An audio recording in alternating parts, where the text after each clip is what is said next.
여러분 반갑습니다. 창립 31주년 우리 서로 세길의 창립을 자축하시기 바랍니다. 성가대의 힘찬 찬송과 유은영 자매님의 뜨거운 기도 감사를 드립니다. 오늘 31주년을 맞아서 또 오래 뵙지 못했던 얼굴들이 보여서 더욱 감사하고 기쁩니다. 지독히 매섭던 겨울도 봄 기운 앞에는 어쩔 수 없나 봅니다. 이제 물러난 것 같긴 합니다. 이 아름다운 봄 기운이 남북의 평화에도 퍼져나가기를 정말 너무나 간절히 바라게 됩니다. 매년 우리는 창립기념주일에 창립 취지문을 읽으면서 당시의 정신을 되새기곤 합니다. 뿐만 아니라 세길이 어떤 위기를 맞을 때나 결단이 필요할 때 우리들은 다시 창립 정신을 되돌아봅니다. 저는 세길의 창립 정신을 1987년 당시 그 시대의 정의를 회복하고자 한 것과 또한 폐쇄적이고 근본 교리주의적 신학을 벗어나 대화적, 변정적인 열린 신학을 지향한 것, 이 두 가지가 핵심이 아닌가 그렇게 생각합니다. 그래서 우리는 그 깊은 신학, 넓은 신학이라는 표현으로 이에 기반하여 말씀 증거와 교회 운영을 진행하여 왔습니다. 사회적 모든 변화를 수용하고 현대 기독교 사상과 신학을 새롭게 정립해서 사회 책임적 그리스도인으로 나가려는 노력을 경주하면서 30년이란 한 세대를 지나왔습니다. 31주년을 맞은 지금은 이제 다음 세대의 신앙과 신학을 새로이 추구해야 할 시점에 이르렀다는 생각이 듭니다.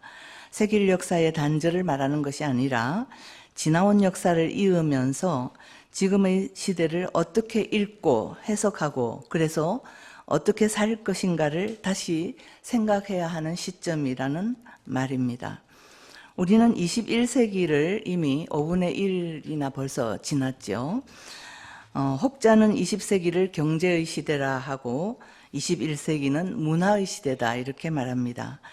문화의 시대를 자칭하는 것은 먹고 사는 문제를 넘어서서 사람다운 삶이 지니는 가치의 추구를 요구받는 시대라는 말일 것입니다.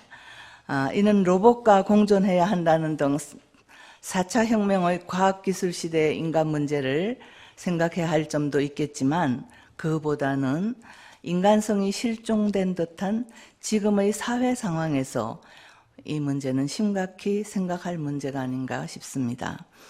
지금 우리 사는 세상은 괴물과 좀비들이 덕식을 그리고 참 인간은 찾아보기 어려운 세상인 것 같습니다.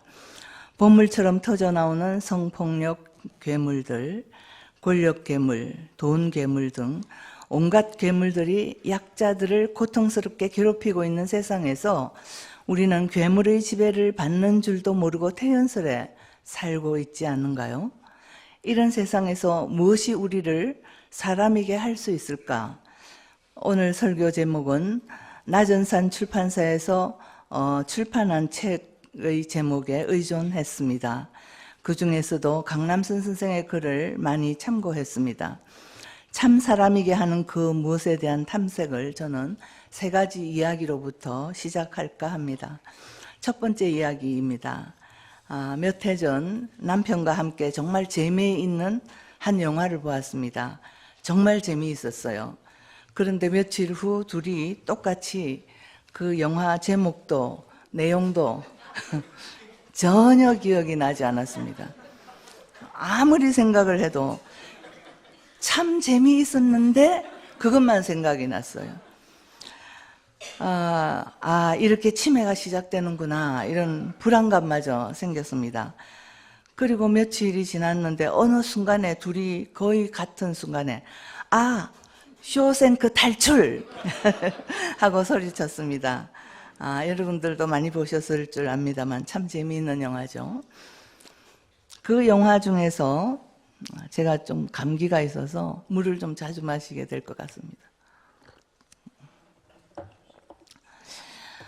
가장 인상 깊었던 장면은 주인공 앤디가 감옥을 탈출하는 것이 아니라 그가 간소의 방에서 모차르트의 피가로의 결혼 중 편지의 이중창을 틀어 교도소 곳곳의 스피커로 감옥 구석구석 아름다운 아리아가 울려 퍼지게 했을 때 모든 죄수들이 하던 모든 행동을 멈추고 숨죽여 그 음악을 듣던 장면이 아닌가 생각합니다. 그 음악은 감옥 생활 동안 모두 상실해버렸던 죄수들 자신의 본연을 돌아보게 해주었고 가슴 깊숙이 처박아 두었던 온갖 아름다운 감정과 벅찬 행복감, 막힌 공간에 있음에도 평화롭게 다가오는 자유함, 이런 감정들이 밀물처럼 밀려오는 순간이었고, 아, 내가 살아있는 인간이구나. 아, 내가 본래 이 자유함을 아는 인간이었지. 이런 깨달음이 온몸을 휘감는 듯이 보였습니다. 감옥 생활 규칙의 강요에 매인 일상을 살며 자신들이 상실한 것이 무엇인지조차 모르게 된 그들. 그러나 음악을 듣는 순간 자유를 박탈당한 자기 삶을 똑바로 보게 되면서 감옥 너머에 자유로운 삶을 갈망하게 되는 장면입니다. 음악은 사방의 벽으로 갇히고 규격화된 제도의 강요 속에서 이젠 차라리 그것이 익숙하고 편해진 비인간화된 존재로부터 사람다운 사람으로서의 나를 찾게 해주었던 것입니다. 음악의 위대함을 다시 생각하게 됩니다. 두 번째 이야기입니다. 제가 2010년 이스라엘 여행을 했을 때 그 이스라엘 지역의 최남단 이집트와의 국경지대인 네게브 사막 지역에 있는 팀나 국립공원을 들렀었습니다. 버섯 모양의 기암 괴석으로 구성되어 있는 그 지역에 구리 광산이 있었습니다. 이 광산은 기원전 3500년 금속 병용기 시대부터 있어온 현재 세계에 남아있는 가장 오래된 구리 광산이라고 합니다. 그 광산에 그 시대 이집트의 광부들이 와서 구리를 캐며 살았는데 그들이 남겨놓은 다양한 흔적들이 있었습니다. 지금 여기 여러분들 그림을 보고 계시죠? 구리를 걸러내 재련하는 재련소가 보존되어 있었고 더 안쪽으로 들어가면 당시 광부들이 구리 광산 벽 위에 많은 그림을 그려서 마치 동굴 벽화를 보는 듯 새겨져 있었는데 조금이라도 쉴만한 틈이 있는 공간이다. 그러면 그 모든 곳에 벽화들이 그려져 있었습니다. 지금 우리가 의미를 알 수는 없지만 여기 많은 그림을 그렸다는 걸 보실 수가 있죠. 그리고 그 다음 장면 또 보여주시겠습니까? 네, 이것은 아주 독특한 그림인데요. 이게 이제 아기를 출산하는 모습을 그린 거예요. 그러니까 아마도 그곳에 가족이 같이 간 사람들도 있었고 그래서 아이를 출산하는 경우도 있었던 것 같습니다. 고향을 떠나 오래고 오랜 세월을 힘든 광부로 일하면서 쉬는 시간에 그들은 어떤 마음으로 저런 벽화를 그렸을까? 그들은 아마도 고향을 한없이 그리워하였을 것입니다. 사랑하는 가족들, 친구들을 그리며 내 마음이 연결되는 고향의 그 모든 것들을 그리워했을 것입니다. 안부를 듣고 싶고 전하고 싶은 간절함이 절절했을 것입니다. 아기가 태어났을 때 그 아기가 태어난 기쁨을 고향에 있는 가족들에게 얼마나 같이 나누고 싶었을까. 고향은 나와 일치성을 가지는 곳이고 그래서 나는 거기에서는 소외되지 않습니다. 따라서 거기서 비로소 내가 인간으로서의 진정성을 회복하게 되고 내 삶의 의미를 창출할 수 있게 되는 곳이 고향입니다. 강남순 선생은 지리적 조건을 넘어선 지금 내 안에 들어온 고향을 탈영토적 고향이라 이렇게 이름합니다. 그는 내가 참 인간이 되고자 하는 내적 갈망이 당기는 곳, 이 공간이 고향이고 어떠한 공간에 의해 규정되지 않는 고향이라고 합니다. 내가 나와의 일치성을 경험하는 삶이 가능한 곳, 이러한 삶이 가능한 상태가 고향이라는 말입니다. 그러므로 강부들은 고향을 떠나 그 일치성을 상실한 소외된 존재이지만 그것을 그리워하고 나의 일치성을 찾으러 그리는 그림에서 고향성을 회복하고 확장한 것이다. 이렇게 말할 수 있겠습니다. 자신의 일치성 회복을 위한 간절한 갈망, 그것이 인간이 되고 인간됨의 삶의 의미를 갖게 한 힘이 아니었을까, 그런 생각을 했습니다. 세 번째 이야기입니다. 요즘 인기 작가 김동식의 소설 중에서 회색인간이라고 하는 책은 짧은 내용이지만 사회에 던져주는 메시지가 묵직합니다.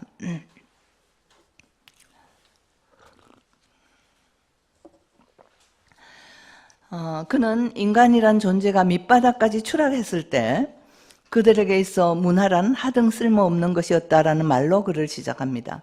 약간 기괴한 분위기를 갖는 이 소설은 땅 위에 살던 1만 명의 시민들이 땅 아래 사는 사람들에게 납치되어서 땅 아래 그 지저의 세계에서 땅을 파는 강제노동에 시달리면서 겪게 되는 최악의 비인간적 상황에서 벌어지는 현상들을 묘사하고 있습니다.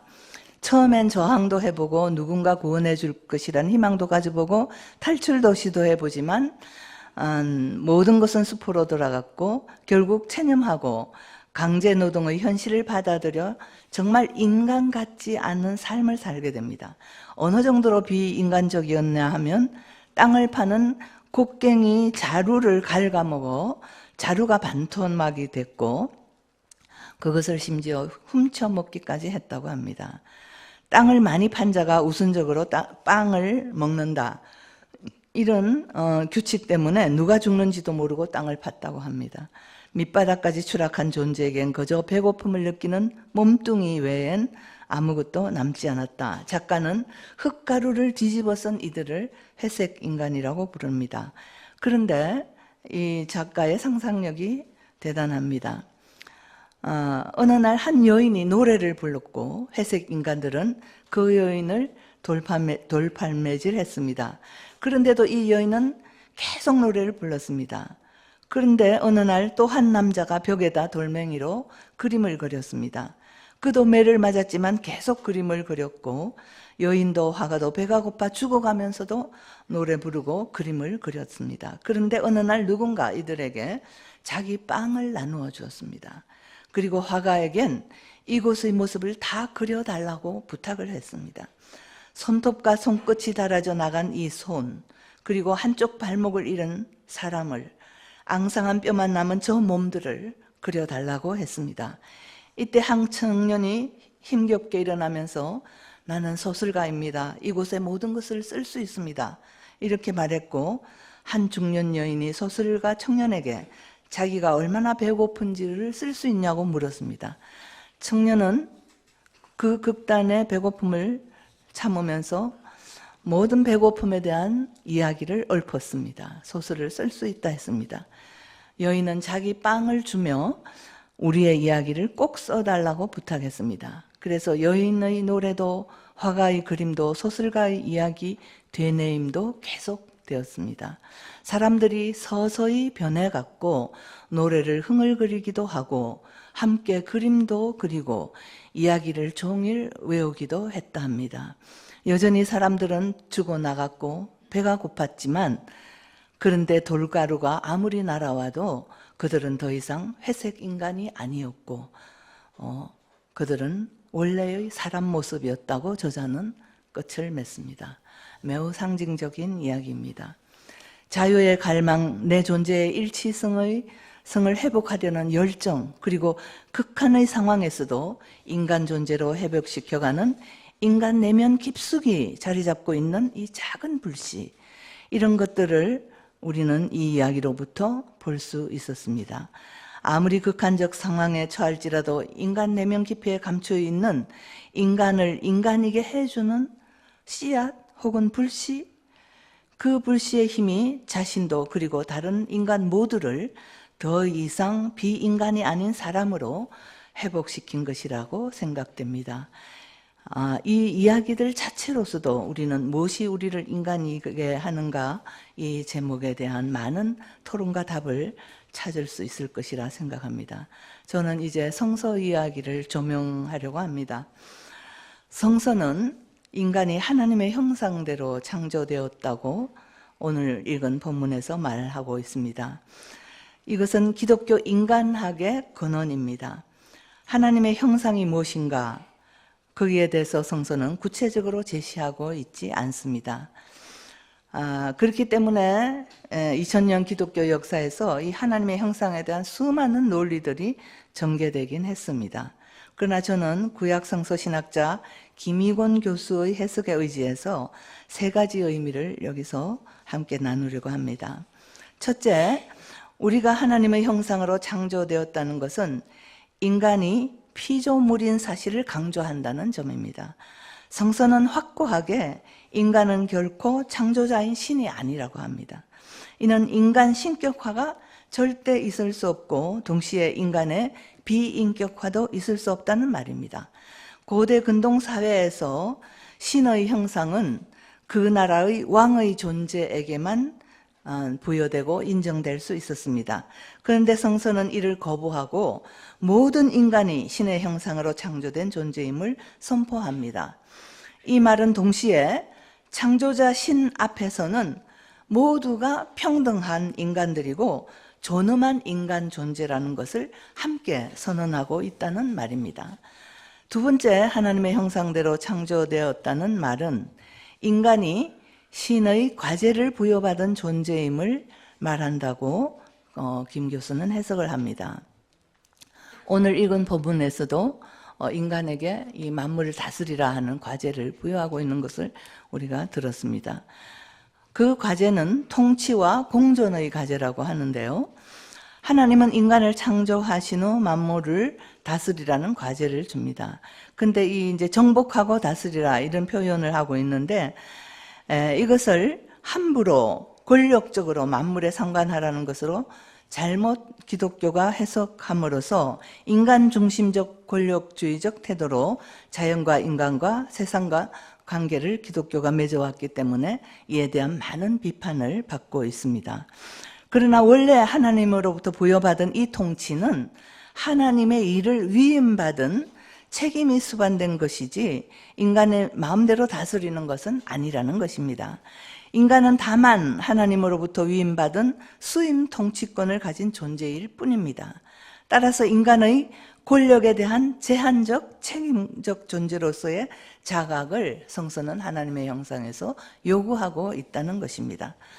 세 번째로 공존의 과제를 김희곤 교수는 하나님의 형상대로 남자와 여자로 창조하셨다 하는 말에서 찾아냅니다. 이는 창세기 2장에 나오는 사람이 혼자 있는 것이 좋지 않아 그를 위하여 돕는 짝, 에젤 케네고드라고 하는 히브리어인데요. 짝을 만들겠다 하고 여자를 창조하신 이야기가 나옵니다.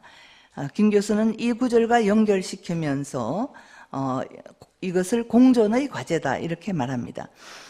옛날 번역에 돕는 배필로 나오는 이 돕는 짝 히브리어를 우리가 보조적인 것, 돕는다 그러니까 보조적인 것, 그냥 있어도 되고 없어도 되지만 있으면 좀 좋은 것 이런 정도로 해석을 해왔습니다. 그러나 에제르 케네그도 돕는다는 히브리어 이 에제르 동사가 성서에서 하나님이 이스라엘을 도우시는 도움에만 사용된 동사입니다. 시편 121편에 내가 산을 향하여 눈을 들리라 나의 도움이 어디서 올고 나의 도움이 천지를 지으신 여호와에게서로다. 네, 하나님이 이스라엘 도우는 그 동사로만 사용되었다는 것이죠. 그러므로 이것은 절대적인 도움, 그 도움 없이는 내 존재가 완성되지 못하는 도움의 의미를 가집니다. 그러므로 성서의 남녀 관계 이해는 상호 절대적 도움의 존재 관계를 말하고 있습니다. 이러한 남녀의 상호 절대적 도움의 존재 관계를 모든 인간의 관계에 적용하여서 인간은 공존의 관계를 가지는 존재다. 확장하여 그 의미를 해석하게 된다는 것입니다. 그러므로 인간은 그냥 휴머니티가 아니라 코-휴머니티, 그냥 익지스텐스가 아니라 코-익지스텐스의 존재라는 것이죠. 다시 요약적으로 보면 창세기 오늘 본문이 말하는 하나님의 형상의 의미는 모든 인간은 하나님의 형상대로 창조된 평등하고 존엄한 존재라는 것.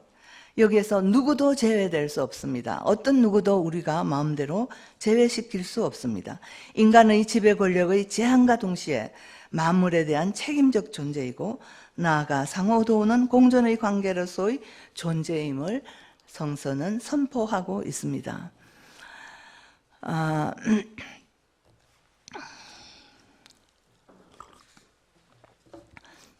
그러므로 기독교 인간학은 하나님의 창조물로서의 인간회를 단순히 생물학적 존재가 아닌 인간의 사회적 관계 질서를 포함한 관계적 존재라는 것을 명확하게 제시하고 있다 하겠습니다. 우리가 앞에서 이야기를 나눈 그 세 가지 이야기들이 절절한 이야기들이긴 하지만 개인별 자유의 열정, 자기 일치성 회복을 열망하는 개인별의 열망, 그런 것이 인간됨의 길이라는 암시에 비해서 볼 때 성서는 확실하게 사회적 관계성의 차원을 인간 존재의 의미에 포함하고 있다는 것을 우리는 매우 중요하게 볼 필요가 있습니다. 그러므로 사회적 차원에서의 불평등, 권력의 폭력 이런 것이 없어야만 개별적 열망이 가능함을 성서는 암시하고 있다는 것이죠. 그러니까 그 둘이 함께 하지 못한다면 인간은 참으로 인간이게 될 수 없다라고 하는 이야기입니다. 이렇게 인간의 존엄과 평등 그리고 공존의 관계 질서를 장엄하게 창조 이야기로 선포하는 이 창세기 이야기는 그 기록의 배경을 알 때 의미가 더 분명해질 수 있습니다. 창세기 1장은 기원전 586년 이스라엘 백성이 바벨론에 의해 완전히 멸망당하고 수많은 사람들이 바벨론의 포로로 잡혀갔고 예루살렘 성전은 멸망을 당했습니다. 이러한 포로 생활의 순환 배경에서 선포된 것이 창세기 이야기입니다. 포로 생활 백성의 슬픔은 시편 137편에 고스란히 노래되고 있는데요. 우리가 바벨론 강변 곳곳에 앉아서 시온을 생각하며 울었다. 그 강변 버드나무 가지에 우리의 수금을 걸어두었더니 우리를 사로잡아 온 자들이 거기서 우리의 노래를 청하고 우리를 짓밟아 끌고 온 자들이 저희들 흥을 돋우어 주기를 요구하며 시온의 노래 한 가락을 저희들을 위해 불러보라고 하는구나. 우리가 어찌 이 이방 땅에서 주님의 노래를 부를 수 있으랴. 쇼생크 감옥이나 팀나의 그림, 회색 인간의 세상과 비슷한 상황, 그것이 바벨론 포로의 상황이었지 않을까. 슬프고 고통스러운 생활이 창조 이야기의 배경이 된다고 하는 것입니다. 대만의 이야기 신학자 송천성은 이 창조 이야기가 하나님의 속병알이라고 합니다. 자기 백성의 고난과 고통을 보는 하나님의 아픔 때문에 창조 구원 이야기가 전개된 것이라는 말입니다. 제국의 포로가 되어 자유도 고향도 상실하고 푸른색 인간이 된 자기 백성의 고통에 하나님은 가슴앓이를 합니다. 그 아픔의 힘, 하나님의 가슴앓이, 아픔의 힘, 그것이 장엄한 창조 이야기를 선포하게 했고 그 하나님의 가슴앓이가 백성의 자유와 해방을 이루게 하였다는 말입니다. 창조 이야기는 지배와 폭력으로부터 해방되는 절대적 평등과 존엄과 공존의 존재로서의 인간 선언을 한 것입니다. 하나님의 가슴앓이는 예수에게서 다시 솟아오릅니다. 월터 윙크는 예수의 공생적 삶 또한 예수의 가슴 아픔으로부터 시작된 것이라 합니다.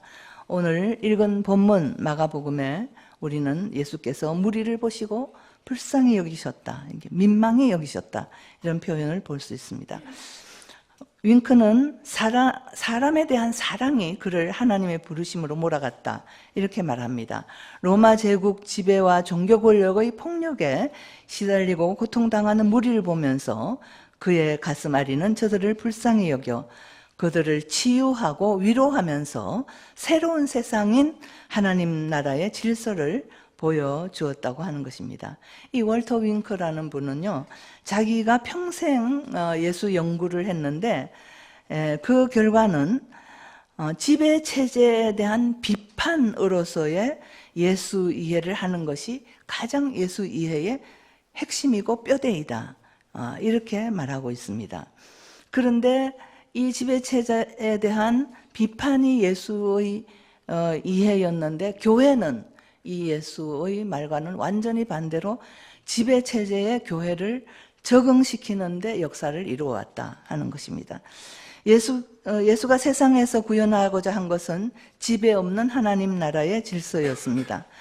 그러므로 사람들에게 지배체제와 공모했던 것을 회개하라 요청했고, 그런 체제가 사람들을 비인간화시킨 여러 가지 방식들에서 그들을 치유하고자 하였습니다. 예수가 지향한 하나님 나라의 질서는 으뜸이 되고자 하면 꼴찌가 되고 섬김을 받고자 하면 섬기는 자가 되라는 질서, 세상의 질서를 뒤집어 놓은 질서입니다. 이렇게 보면 창조 이야기나 예수 이야기에서 하나님의 형상으로서의 인간을 비인간화시키는 원인은 권력의 폭력, 지배 통제하는 권력이 문제라는 것을 우리는 확실히 알 수 있습니다. 권력의 지배를 강요당하는 곳에서 인간은 온전한 인간으로 살 수 없고, 그리고 이 비인간화로부터 인간이 되게 하는 것은 하나님의 가슴 앓이를 하는 것으로부터 비롯된다. 그리고 그것이 성서 구원 역사의 시작이라는 것입니다.